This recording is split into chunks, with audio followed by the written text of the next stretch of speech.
বন্ধুরা চলে এসেছি একদম সন্ধ্যে 6টার পরে ছাদ বাগানে।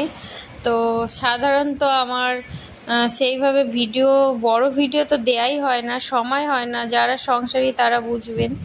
সংসারের সব দিক সামলে, আর একটা বাচ্চা আছে, তাকে স্কুলে দিয়ে আসা নিয়ে আসা, তারপর তার পড়াশুনো সব কিছু দেখার পরে সংসারে রান্নাবান্না সামলে সেইভাবে ভিডিও দেয়া হয় না। তবে টুকটাক করি, আর এডিটিং করার টাইম হয় না, ডাইরেক্ট আমি দিয়ে দিই। তাই আমার ভিডিও সবাই লাইক কমেন্টও করেন না, সাবস্ক্রাইবার বাড়ে না। কিন্তু ন্যাচারাল গাছে ন্যাচারাল ভিডিওটাই কেন যে পছন্দ করে না সবাই, ভালোবাসার দরকার ছিল কিন্তু করেন না। যাই হোক, যারা করেন তাদের জন্য ভিডিও দিই।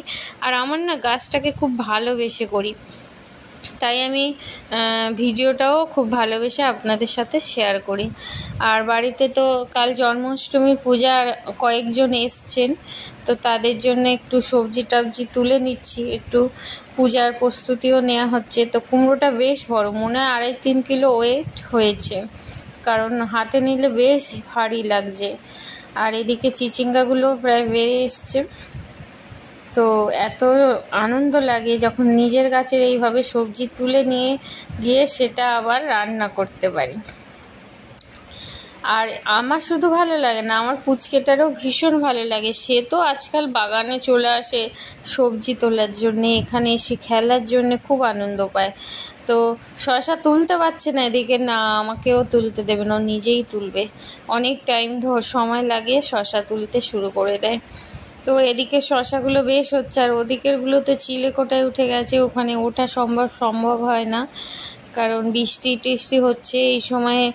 উপরে মই বেয়ে উঠতে ভয় লাগে, যেহেতু ছাদ নতুন, তাই এখনও সিঁড়ি করে ওঠা হয়নি।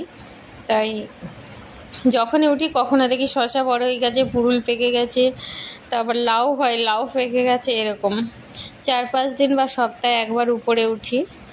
আর সত্যি কথা বলতে বাগান যেখান থেকে সবজি শুরু করেছি, মানে বাজারে যার অতটা ক্রাইসিস হয় না যে বাজারে যেতেই হবে, সবজি লাগবে, এই ব্যাপারটা হয় না।